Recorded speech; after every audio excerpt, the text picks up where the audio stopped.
Hello everybody, it's Michael Hollands once again for Sound of the Movies. Today I have the pleasure to once again be joined by the versatile John Ottman.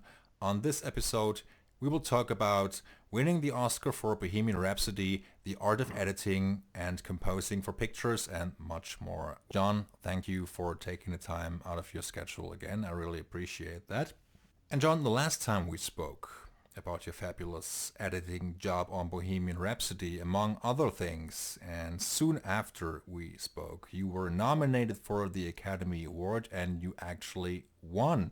Congratulations again. May I ask you to tell me a bit about the experience going into the Academy Awards ceremony? Let me go back now in time. I think my partner, who I brought with me, was far more nervous than I was because I'm sort of a glass half empty person. I just assume I'm not going to win anyway, and it's great to be nominated, blah, blah, blah. I guess the experience walking into it, I guess, well, walking into the room, I guess, that it takes place in. I mean, once you've gone past all the drinks and the snacks, and you actually enter the theater.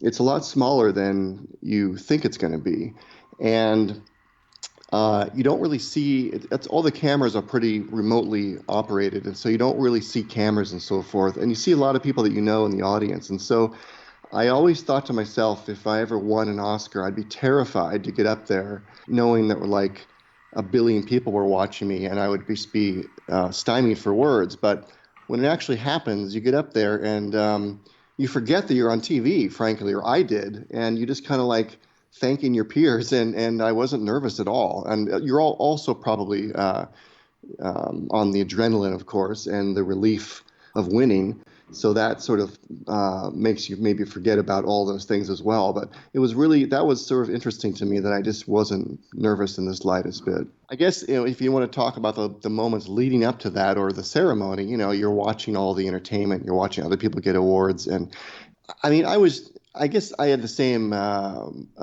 anxiety that everyone has, that every nominee has. But I just sort of had this attitude where if it happens, it happens. If it doesn't, it doesn't. But it damn fucking better happen.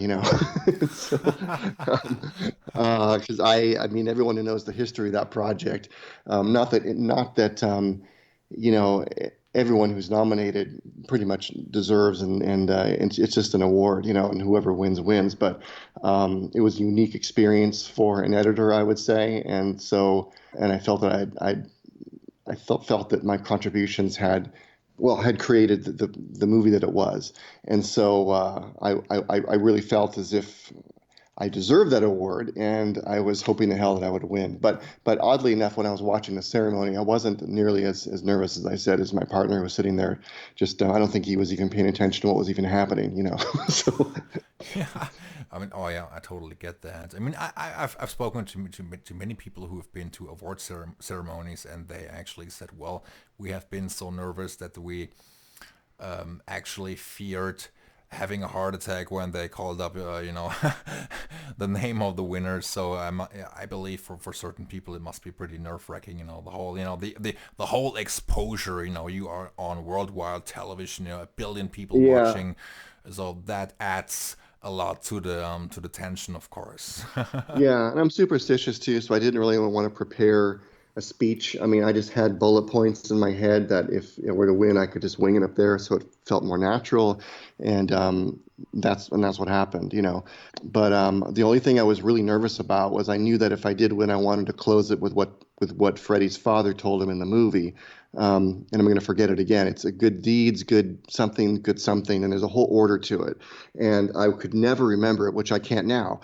And it just flowed out, thank God, because I knew that would be the one I was going to stumble on, and that would be the end of what I was going to say. So, But luckily you won. And do you think this whole experience, changed your life in any way?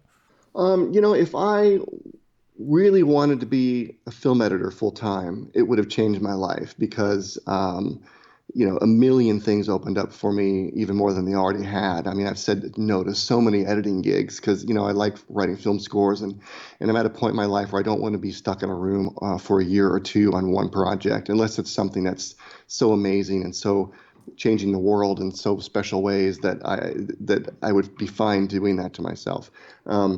But so it would have, but and I've said no to so many things, but I just don't want to be bogged down because I really do want to explore uh, getting films off the ground as a director, and you really can't be stuck on a project for a year or two if you want to do that. And that's been my, is albatross the right word? What's the word I'm looking for? But when you're kind of when the editing has actually kept me from doing those things over the last 20 something years, because I've been I've always called editing jail, as you probably know, because Yeah. basically kept me from having the freedom to explore the other things I want to do, and it's a tough thing to say no to things, but I'm at a point in my life where I can say no for at least a little while, and try to pursue those projects. And I'm pretty sure you have already outlined new projects despite the whole pandemic. And of course, previously when we chatted, you had mentioned you just wrapped up a new gig. Can you elaborate on what that was? Oh yeah, it's unexpected for me. Alex Kurtzman, who's the showrunner of multiple shows, mainly Star Trek Discovery and Picard and a bunch of other things, was overwhelmed on his schedule, and so he called me up and asked me if I could be a consulting producer on season 3 of Star Trek Discovery and basically oversee the editing. So there's 3 editors on the show, and I would spend you know, a week or two on one episode, one editor, then rotate to another editor, then go back to the other episode. It was very fascinating because I never really worked that much on television or streaming television, which is a whole different world. And it was really it was kind of fun. And I literally just finished that a couple weeks ago, so it made the being sequestered here during the coronavirus thing fine with me because I was working. So and so I'm hoping to direct at least one episode of Discovery next season.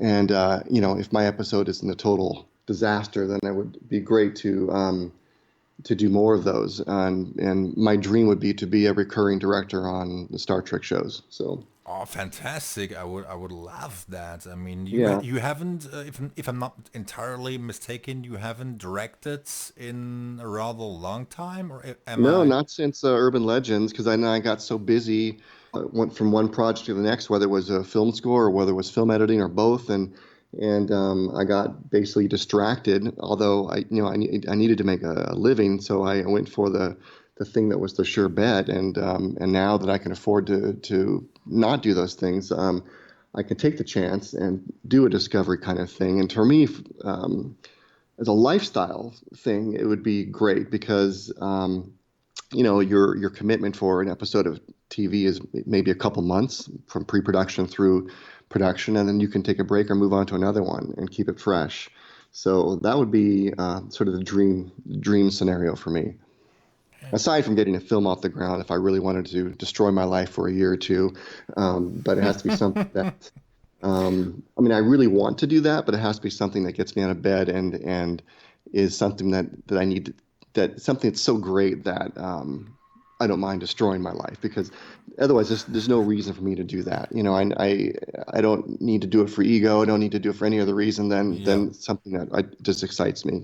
yeah, absolutely. I mean, of course, directing a feature film, takes a lot out of you or out of anybody. And Yeah. but of course, you have been so busy, writing music and also editing pictures. So when we talked last time, you mentioned that one of your jobs was so difficult. I mean, I believe it was one of the X-Men films that Well, which pretty much all of all yeah. of them. But I mean, whenever you're writing a huge score and editing a movie, and I've talked about this so many times, but that's hell on earth, and probably more hell in many ways than the director, because the director, for a lot of that time is able to go off and go on a vacation, or just sort of go to dinners and have an occasional meeting and check in. I mean, it depends on the director, of course. Bryan was sort of hands off in terms of letting me do my thing, so he was able to enjoy his life while I was sitting there hunkered down trying to manage the movie. So yeah, so any of those projects was difficult. Some more than others, depending on on the difficulty of that particular project and the challenges that that project had in post-production. I guess Bohemian Rhapsody would take the cake for that, although despite the insane nature of Bohemian Rhapsody and how it got made, I didn't have to write a giant film score. So I was able to manage that film and take up the slack for a director not being around, which I'm kind of used to anyway, but without having to worry about writing 110 minutes of music. Oh yes, so that must have been, an advantage, of course, focusing on the It was picture. because people said, "Oh, that must have been so horrible that what happened in the film." I go, "Well, no, not really. It's like I was left alone. I was able to do my thing, and that I like. I get, and as I've talked about before, the most difficult part for me in the filmmaking process isn't necessarily the overwhelming nature of it, duty-wise, but it's really the political nature of it. Because without a director around, I have to do the let's say, just say the negotiations between the filmmakers, which is me and a couple producers on Bohemian Rhapsody, and the studio. And I was a de facto guy trying to wage those battles and have those debates and barter for what we wanted, and the games you have to play to protect the integrity of the movie. And that's the thing that had me biting my skin off my fingers and rolling around in bed till 3 a.m. and writing 5-page memos to producers and how they can't let this happen, and you need to go and fight for this, and that's an exhausting part of the filmmaking process. Oh, absolutely. I bet it is. And John, the next subject I would love to talk about is actually something you did talk about before. It's, let's say, quote unquote, also online criticism, especially on Bohemian Rhapsody. I hope you're not. I Yes. hope you're not burned out and talking about it.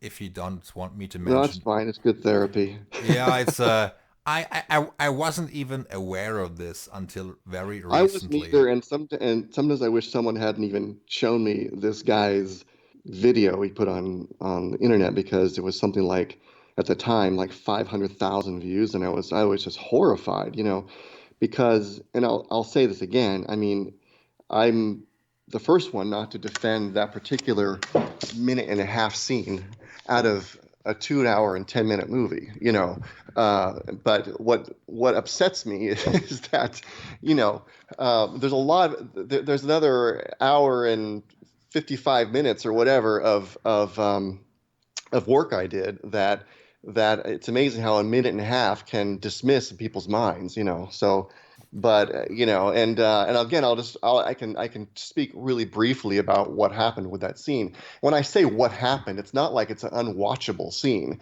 It's a very fast, it's a snazzy kind of fast cut, rapid fire kind of scene where it shouldn't necessarily have been that rapid fire, and it was a leftover residual of one attempt that was made needlessly, I should say, when we had test screenings that were in the 90s from the very beginning.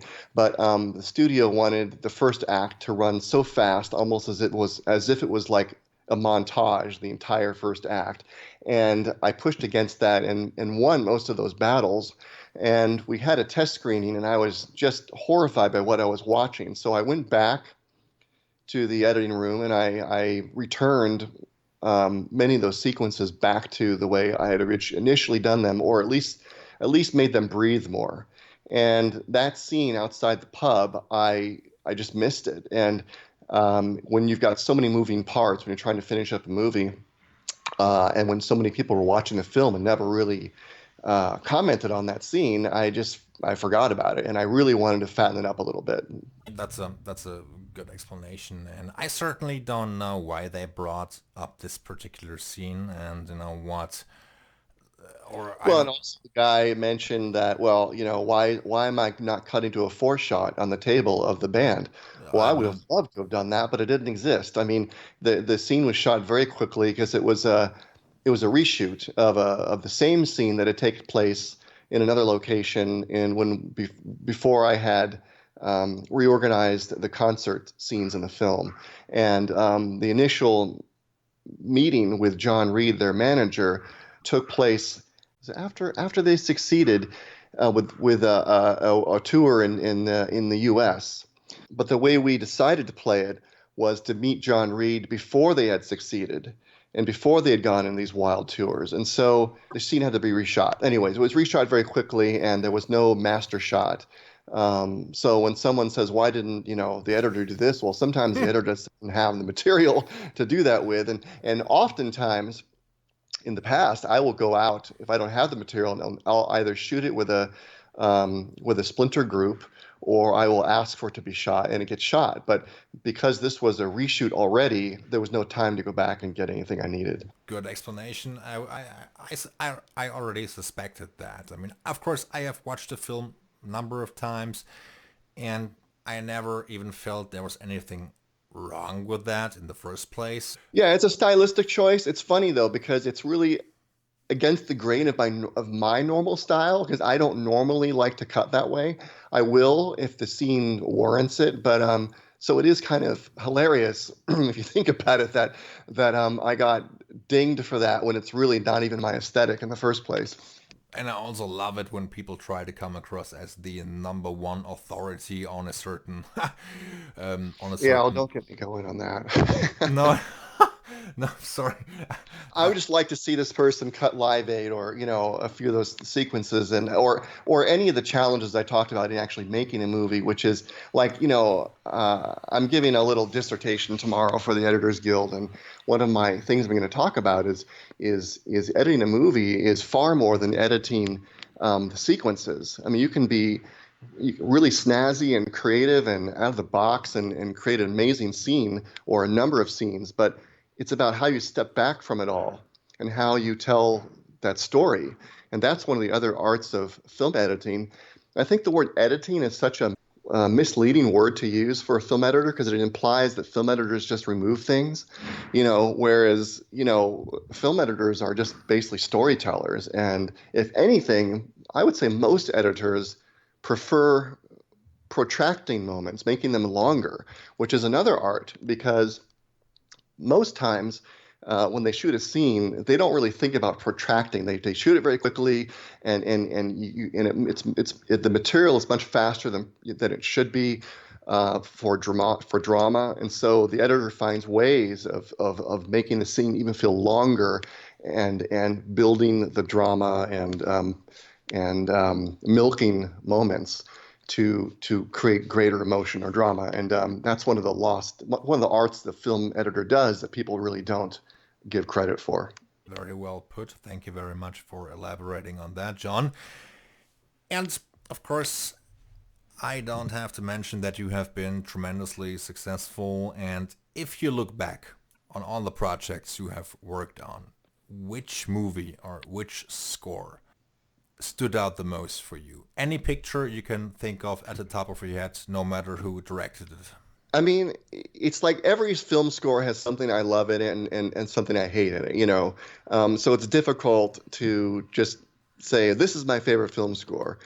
I would say when I sit back and watch a movie, if I'm scanning through TV late at night and I come across a movie I've done and I'll watch it for a few minutes, I would say my score to X-Men 2 really works really well. And Paul Massey, who was the mixer on that, thank God, mixed it so well that you can actually hear all the score all the time. And so it's very enjoyable to watch and listen to, where other times you'll do a score that you really are proud of. This syndrome that's very common, and it's mixed so badly that you have to play the movie super loud just to hear what you're doing, and it's frustrating. 'Cause, like I had some really favorite psychological underscoring moments I did in the Liam Neeson movie Unknown, but the score was mixed so low that those very subtle psychological moments are completely lost unless you boost the movie so loud, and it's very frustrating. So a film like that, even though I'm proud of some of the music I did on it, it's frustrating to watch. I'm doing a long answer for your short question. I would say, it's fine. I would say one of the most fun times I had, and I've talked about this before, was Kiss Kiss Bang Bang, because it was one of these. It wasn't the only film where this happened on with Joel Silver, but there was really no temp score on it because I was writing music as they were kind of putting together and kind of experimenting with different sounds, and um, I was just basically in desperation at my keyboard one night and just kind of, hitting my fingers on electric piano, and I realized, what if the score was like, retro, even though wasn't a period piece movie, and that gave it this total signature, and I just went with it and had such a fun time doing that score, and I did a really effective job in transforming that movie with the music. I can't say it was all mixed perfectly, but it sounds pretty good, I guess, when you watch it. I've always looked at movies as an art form and a puzzle, so to speak, in which acting, composing, editing, scoring represent one piece of the complete puzzle, so to speak. How do you approach a project which you edit and score? I always say a puzzle is actually more appropriate, but I always say it's trying to solve a math problem for a year or two, and I roll around in bed trying to figure out how to solve the equation basically, and it is agony because you can never just like shut it off and say, I'm going to go to Disneyland today, on a weekend and not think about it. I mean, even if I'm on a roller coaster, I'm going to be trying to think about how to solve this fucking problem. And so it's always a plague. It plagues you. But I don't know. I mean, it's sort of the chicken and the egg. How do you start? It's like writing a cue. How do you start? And it's sort of like, I don't think there's any rule. Normally, I would obviously sit down with the scene and watch it a million times and try to figure out what made it tick and what it was about, and just sort of do a sketch on piano as a skeleton, as it were. And then I would just fill in and start orchestrating around the piano skeleton that I created. And then as I got more advanced in writing scores, I would sort of sometimes just start with a particular instrument that I was inspired by. So, and every cue would start a different way. So it's that way with a movie, I guess. I don't think anyone can really describe how they start and stop, or start and end, but somehow it all gets done. John, now I would like to talk a little bit again about your collaboration with Bryan Singer, as you have worked together for many years. If I'm not mistaken, you have collaborated on 9 movies and 2 TV series, if I'm correct. And I mean, just to name a few: Apt Pupil, Jack the Giant Slayer, Valkyrie, Usual Suspects, one of my favorites, XMen Apocalypse, XMen Days of Future Past, and of course the director and the editor are two artists that are closest to the film. And you take what is being shot by the director and you start to assemble your first cut. And needless to say, you and the director, in this case Bryan Singer, work closely together. And how would you describe his input and how detailed you go over the shots and the dailies? I'm not throwing Brian under the bus because he's not unique in this regard. Depends on the director-editor relationship and how long they've been together and the trust factor and so forth. But he literally would just let me do my thing. So he would never really watch dailies. He just wanted to. His excuse for being able to enjoy his life and not be in the editing room was to maintain objectivity.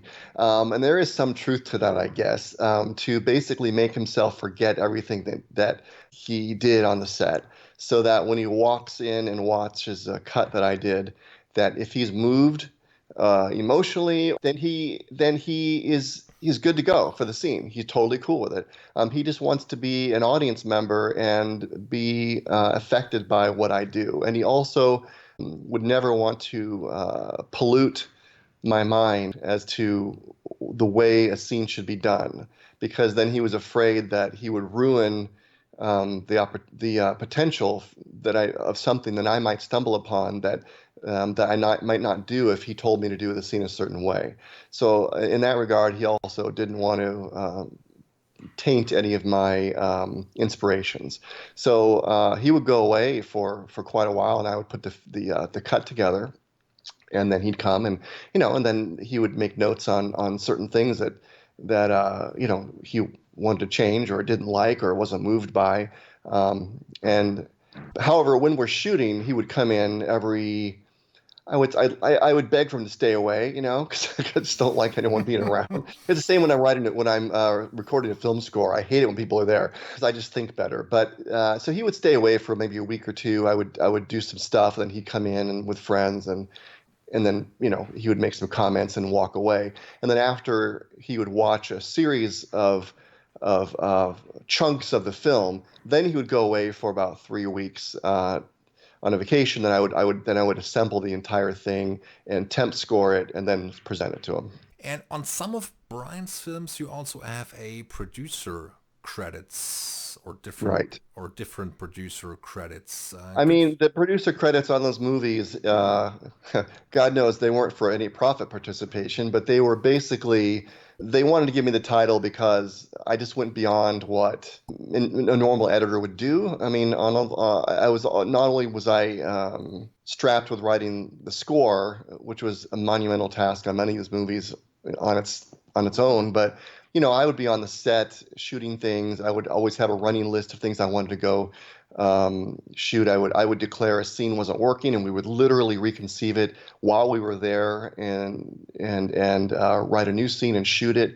I was very proactive, basically, in trying to get us the stuff we needed, because it was all in self-interest, of course, because I had this freaking score I had to write, so I couldn't return to Los Angeles with a cut with things that we needed and have a cut full of slugs and spots where we needed to reshoot things, because at some point I had to go write the score and had no time to go back and start reshooting scenes and re-editing the scenes, having more test screenings and so forth. And so again, it was all in my own self-interest to be as proactive as I could and always leave any location we were coming from with almost everything we had intact. And if we were going to go back and get something, it was gravy, or it was some additional photography we would like to have, but nothing that was like major reshoots. So it And was really, really hard on me on the last two XMen movies. Both of them, I told Brian was never doing it again because both films, in Apocalypse especially, had really no third act that was fleshed out. Details were missing. Basically, it would be a script page saying they fight, so and so dies, and that's it. And you're like, well, where's all the freaking beats, And so a lot of the times, then the film will return to LA and they'll edit the film and then figure out what to shoot for the third act. They do that in a lot of Marvel films as well. But I couldn't have that happen because I had so much other things to do.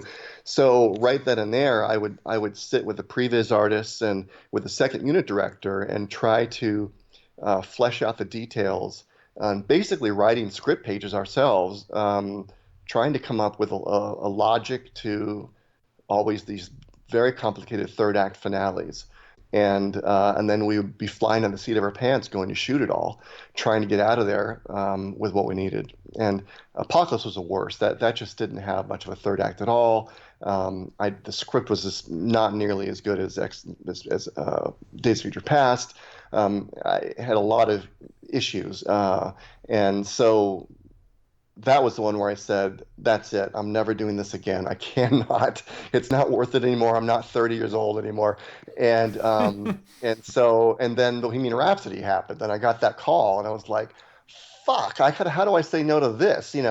And so, because at that point it was supposed to be the same old thing where I was editing and scoring and probably producing, getting stuff and shooting stuff. But as it turned out, of course, I myself didn't really feel a film score was appropriate for that film. It would have dated it and made it less pure, and so that freed me up to not have it be such a nightmare. when you are busy editing a film and you are working on a big scene, and I'm sure this does happen to you in some way, as it triggers a part of your brain and you say, well, I know how to score this too. Do you then start thinking about ideas, musical ideas, or do you just forget about the music and just edit until the whole product is finished and then try to come up with some musical ideas? Yeah, yes to the last part mainly. I mean, people, and I've talked about this ad nauseum, but people have this impression that I'm probably sitting there editing the scenes and thinking about the score in my head. And I just put on one hat, then I put on another hat.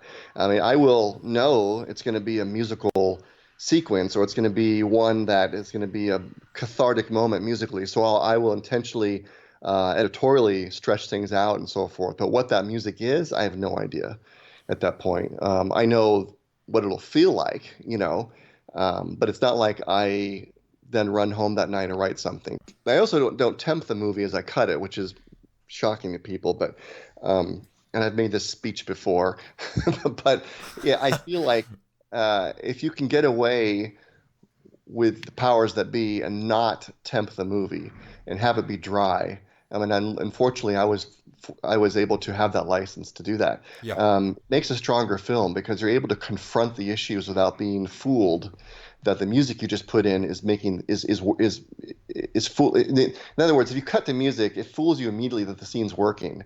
When you step back from the movie, you realize you've been fooled and you have all these problems you didn't contend with at the time. Yes. And again, it was in my self-interest to have all the problems ironed out as fast as I could. So, and I enjoy doing sound design and stuff too. So I would just love watching a dry film for 2 hours. And if it's working, then I know the score is just going to elevate it and not depend on it necessarily completely.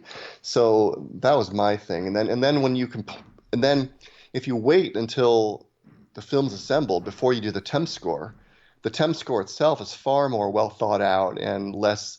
It hasn't been hacked up for months as the scenes change and so forth. And most temp scores end up being like hamburger meat out of a Cuisinart, and they don't really have a flow to them. So that's another advantage. There's once in a while there's a scene that just has to have something on it to make sure it's going to work. But very, very few times have I put music in while I'm cutting. Temp is, for the most part, a double-edged sword to many people. Many editors or directors seem to believe, I think, or that's what I've been told many times, it's easier to cut a movie when you have pre-existing music. I guess it depends on who's working on the picture, and some composers think it's a useful guideline, some hate it completely. Yeah, I mean, like you said, it is a double-edged sword. It's nice not to have one, but that's a highly rare situation. And I would say it's a little better in those situations if it's a more experienced composer who has earned the right to have filmmaking opinions that people will listen to. If you're a new guy, it's a little less typical that you're going to say, hey, the music you have in there isn't really right, and here's the reasons why, story-wise and character-wise. I mean, that's what a good composer should do, but I think new composers don't necessarily do that. In that regard, if a really experienced composer has a temp score, I think, and if they have the clout to be able to debate the score and say, okay, here's what I think works, here's what I don't think works, then they're acting sort of as a filmmaker in their own right, And I think then people will listen to them as long as it's not, oh, that music stinks, that's bad. I mean, people aren't going to listen to that kind of thing. It's basically, why does that music not work? Is it not really addressing the subtext of the scene, or have they missed the mark? Have they masked the subtext of the scene where it can't be even realized now? That happened to me on a film where I was like, I was screaming, because I'm not screaming, but I mean, in my mind, I was screaming. like they're literally covering up all the subtext that's in this scene. It's like, because all the music was like this rapid fire crazy shit, and it's like, no, it needs to be the opposite of this. But fortunately, it was a Joel Silver movie, and they listened to me, and they allowed me to kind of reconceive major sections from the temp score. But I think a lot of times where there'll be a temp score that everyone embraces and loves, and no one realizes that it's just not the right thing. But then you have a composer coming in who wants to survive through the movie and just does that temp score, and then you end up having a film that never really achieved the potential it ever could have had because they went for the safe temp score. I mean, if all the pictures you've worked on, so many directors, you've worked with, of course, Bryan Singer, then also, Ben Stiller at some point. I think that was the cable guy back in Right? '96. Yeah. Yeah. And do you have an example of a best case or worst case scenario of all the films you've worked on? Best case being, everything just kind of, comes together so brilliantly, or the worst case when a picture has so many pitfalls, besides X-Men, which had a third act problem. Yeah, I would say one of the worst case was the one you mentioned, Cable Guy, because not because of Ben, but because the film was so reconceived in post, and those were the days where you couldn't change things that easily in with digital editing and so forth. And I was this brand new composer who could barely play the piano as it is, and I would, basically depend on doing my mock-ups, in my privacy of my studio and making sure everything was just perfect. And then we'd literally be on the scoring stage, and the editor would walk in and say, "This whole scene has changed," and I was like, this is my worst nightmare. And so we would literally go and huddle around a piano and try to figure out how to rewrite a scene. And it was just I would sit there and have basically, I would lay on a couch in the control room because if I stood up, I would throw up. So I had to lay down a lot because I was just so, as this new guy, and this was a big movie for me. And it's funny because before getting into film scoring, I had read this interview with Jerry Goldsmith about his experience on Star Trek: The Motion Picture. And I remember reading that and going, "Oh my God, I would never want to be a film composer because that sounds like a fucking nightmare." And all of the things he discussed that happened on Star Trek: The Motion Picture happened on Cable Guy. And of course, the irony, after all is said and done, there ended up being like something like 25 minutes of score in the entire movie because there was a lot of songs and so forth. But, again, it was one of those situations where now I'm remembering, Ben had never done a movie with a film score before. All of his movies had all source music in them. So it was his understanding that as soon as you start shooting the movie, you bring the composer on. So I was on that film forever, and I couldn't, and then when my career was kind of taking off after Suspects, I couldn't take any work because I was basically on Cable Guy for something like 6 or 7 months. And so I must have been 2.5 hours of music easily for that movie, as we were kind of, because the movie original cut was 3.5 hours long, and I temped the entire thing with my mock-ups, and then then the whole thing got reconceived, the whole movie, and then by the end of the day, it was like I said, 25 minutes of score. So. Oh, and you couldn't even hear it because the dub was so bad. Oh, So yeah. I remember being horrified after all of that drama, going to Man's Chinese Theater with my parents and just I was crestfallen because you couldn't even hear most of that score was buried. So Yeah. So, yes, that was about a great experience. Oh, yeah. and yet it was a great experience, but because it was my first big movie and it was exciting, and there was nothing bad behind the scenes and sort of any animosity with anyone. It was basically just Yeah. a product of mayhem. Now they have teams of people because the whole model has changed, where a composer has basically a writing team. And I come from the old school where that was sort of like just the thought of Jerry Goldsmith or John Williams having a writing team was like that's just wrong. And so I kept that philosophy for so many years, just resisting any help because I just didn't think it just felt wrong, and my signature and my sound would be diminished and start being feeling generic, and it wouldn't be me anymore. And so I held out for as long as I could before getting help. Oh But yes. certainly back in those days, there was just me, I mean, there is absolutely nothing wrong with getting help. Also due to the time constraints and the editing procedure, which has of course Yeah, changed. So there's always a time crunch, and nowadays you also don't have the what is it called, a magnetic tape. right. So it's you always press for time. So I don't believe there is anything wrong with hiring a couple of people to just help you out. Whatever works. But it's when it's an entire team of people all the time. I don't think normally there is really a signature style. That's, I mean, when John Barry would write a score, you knew that was John Barry. When Jerry Goldsmith wrote a score, as prolific as he was in all different sorts of styles, you knew it was Jerry Goldsmith. If he had, seven guys writing for him, I don't think it would no longer be. It would be people trying to sound like Jerry Goldsmith, and that was, and or people trying to sound like John Barry. Then if any aficionado of film scoring could smell that a mile away. But at the end of the day, who gives a shit if the score works? It works. But for me, purist, it would bother me. Yes, I mean I totally get that. Of course, John Barry sounds like John Barry. Of course, I mean there are.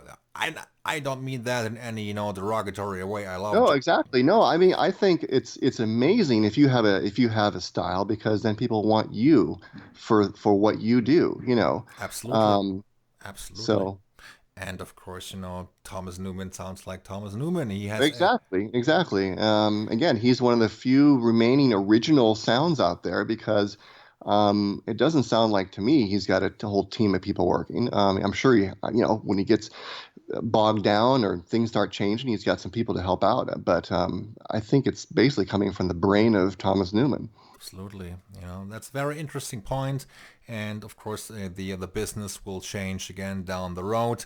And I hope. I was recently talking to another composer who said, well, maybe 10 years from now we will have less orchestra and more samples and just all synth. And it was just maybe he was right, maybe he's wrong. It depends. If you look at Well, his. they said that in like the 80s as well, when a lot of the synthesizers were coming out, and they said the orchestra is dead. And so far, it's survived. Now, Yeah. as samples get more and more refined, a lot of orchestras are being replaced with low budget scores that can't afford them and so forth.